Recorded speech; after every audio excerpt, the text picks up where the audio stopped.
पिता ने लगाया हिंदुत्व का नारा, बेटे ने हिंदुत्व की आवाज को दबाया।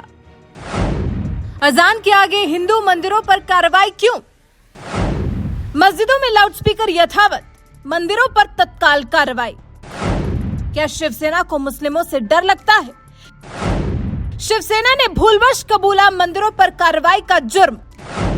सरकार को घेरने चले थे राउत, खुद ही घिर गए।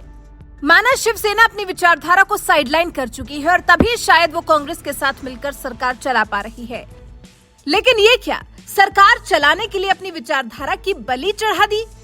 हिंदुत्व को खत्म करने की दिशा में पहला कदम बढ़ा देना, मस्जिदों से लाउडस्पीकर हटवाए नहीं और मंदिरों से लाउडस्पीकर हटवाने की कार्रवाई कर डाली। अब लग रहा है जैसे शिवसेना के हाथों से फिसल रही है महाराष्ट्र की सत्ता प्यारी। अरे सरकार चलाने के लिए कांग्रेस के आगे झुकने का शिवसेना ने कोई पैमाना बनाया भी है या नहीं? या बस कांग्रेस के साथ सरकार चलाने के लिए हिंदुत्व की बलि चढ़ाने से भी परहेज नहीं कर रही है शिवसेना? और ये सिर्फ आरोप नहीं है, बल्कि इस बात को तो शिवसेना सांसद संजय राउत ने खुद स्वीकारा है। बीजेपी को घेरने के लिए शिवसेना प्रवक्ता राउत की शुरू हुई बात मंदिरों से लाउडस्पीकर हटवाने के साथ खत्म हुई। इसी बहाने कबूल कर लिया कि सरकार बचाने के लिए मस्जिदों से तो नहीं, लेकिन हाँ, मंदिरों से लाउडस्पीकर जरूर हटवा दिए गए। महाराष्ट्र में जो लाउडस्पीकर के बारे में कुछ लोगों ने विवाद शुरू किया, उसके पीछे भारतीय जनता पार्टी, राज ठाकरे जी का इस्तेमाल करके ये लोग हिंदू में झगड़े लगाना चाहते हैं। बात सिर्फ मस्जिद के ऊपर लाउडस्पीकर की नहीं है।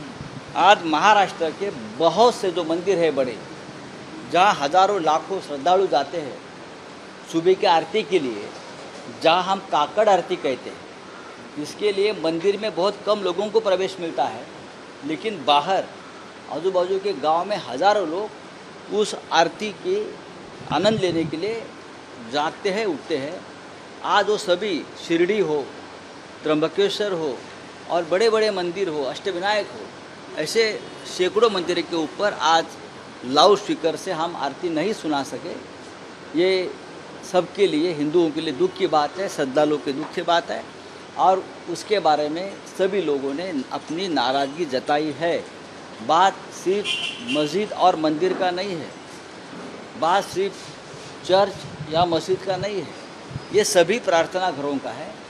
निर्णय सबके लिए एक होता है, सुप्रीम कोर्ट का जो निर्णय होता है, अगर सबको पालन करना है तो उसमें हमारे मंदिरों को भी उसका खामियाजा भुगतना पड़ रहा है और पूरे देश में अब यही हो रहा है। आपने काला दिन कहा है आज जिस तरह से हमारे मंदिरों के ऊपर से ये आरती लोगों को सुनने नहीं आई, लोग हजारों लोग जमा थे शिरडी के परिसर में या त्र्यंबकेश्वर में, जो ज्योतिर्लिंग है महत्वपूर्ण, तो हमारे लिए, हिंदुओं के लिए काला दिन मैं मानता हूँ।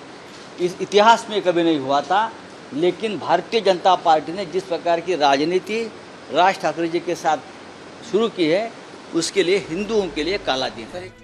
संजय राउत ने खुद इस दिन को हिंदुओं के लिए काला दिन करार दिया, जबकि जिम्मेदार तो इसके लिए महाविकास अघाड़ी की ही सरकार है। राज ठाकरे और बीजेपी ने तो मंदिरों से लाउडस्पीकर उतरवाने की चर्चा ही नहीं की और कार्रवाई शिवसेना सरकार ने मंदिरों पर ही कर दी। ऐसे में जो संजय राउत बीजेपी को घेरने चले थे, दरअसल उसी दलदल में खुद ही फंस गए और जब संजय राउत फंसे तो फिर बीजेपी ने उनको घेरने का मौका नहीं छोड़ा। बीजेपी प्रवक्ता प्रेम शुक्ला को तो मानो संजय राउत पर हमलावर होने का मौका ही मिल गया।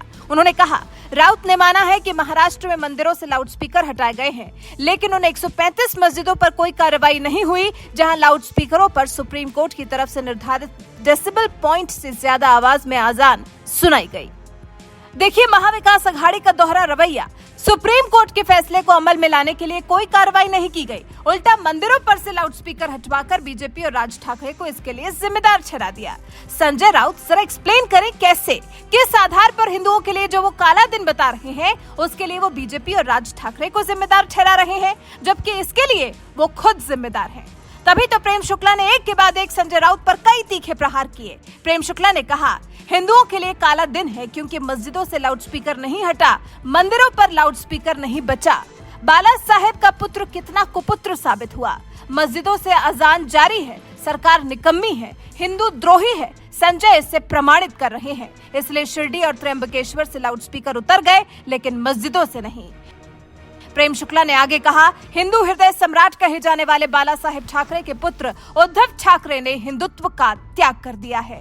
प्रेम शुक्ला ने महाविकास अघाड़ी सरकार से सवाल किया, गुरुद्वारों, चर्चों, मंदिरों और मस्जिदों से हर जगह से लाउडस्पीकर हटवाइए, सिर्फ मंदिरों से ही लाउडस्पीकर क्यों हटवा रहे हैं?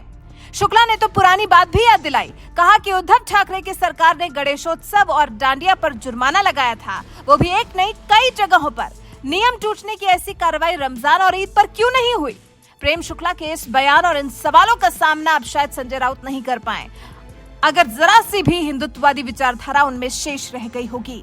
संजय राउत भले ही राज ठाकरे को नौटंकी फैलाने वाला कह रहे हैं, बाला ठाकरे और वीर सावरकर को हिंदुत्व सिखाने वाला करार दे रहे हैं, लेकिन कार्रवाई मंदिरों पर कर रहे हैं। तो हमारा सवाल एक है संजय राउत जी से कि आखिर अपने बाला साहेब ठाकरे और वीर सावरकर से हिंदुत्व का पाठ आपने क्यों नहीं पढ़ा? अगर पढ़ा होता तो आज राज्य में मंदिरों पर से लाउडस्पीकर नहीं हटे होते, बल्कि मंदिर, मस्जिद, गुरुद्वारा, चर्च पर सुप्रीम कोर्ट के आदेशानुसार सामान्य कार्रवाई की गई होती। लेकिन यकीनन आपके पास इसका जवाब नहीं होगा। वैसे महाराष्ट्र की महाविकास अघाड़ी की दोगली सरकार के खिलाफ आपको क्या कहना है और उस पर बीजेपी प्रवक्ता के शब्दों के तीर पर आपके क्या विचार हैं? कमेंट कर हमें जरूर बताएं।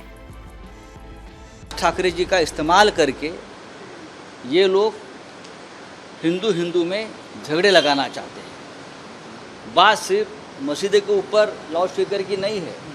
आज महाराष्ट्र के बहुत से जो मंदिर है बड़े, जहाँ हजारों लाखों श्रद्धालु जाते हैं सुबह की आरती के लिए, जहाँ हम काकड़ आरती कहते हैं, इसके लिए मंदिर में बहुत कम लोगों को प्रवेश मिलता है, लेकिन बाहर आजू बाजू के गांव में हजारों लोग उस आरती के आनंद लेने के लिए जागते हैं, उठते हैं।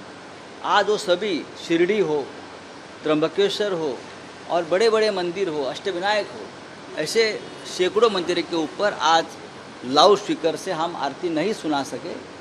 ये सबके लिए, हिंदुओं के लिए दुख की बात है, श्रद्धालुओं के दुख की बात है और उसके बारे में सभी लोगों ने अपनी नाराज़गी जताई है।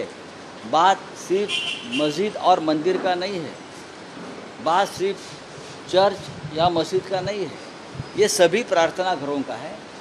निर्णय सबके लिए एक होता है, सुप्रीम कोर्ट का जो निर्णय होता है, अगर सबको पालन करना है तो उसमें हमारे मंदिरों को भी उसका खामियाजा भुगतना पड़ रहा है और पूरे देश में अब यही हो रहा है। आपने काला दिन कहा है आज जिस तरह से हमारे मंदिरों के ऊपर से ये आरती लोगों को सुनने नहीं आई, लोग हजारों लोग जमा थे शिरडी के परिसर में या त्र्यंबकेश्वर में, जो ज्योतिर्लिंग है महत्वपूर्ण, तो हमारे लिए, हिंदुओं के लिए काला दिन मैं मानता हूँ।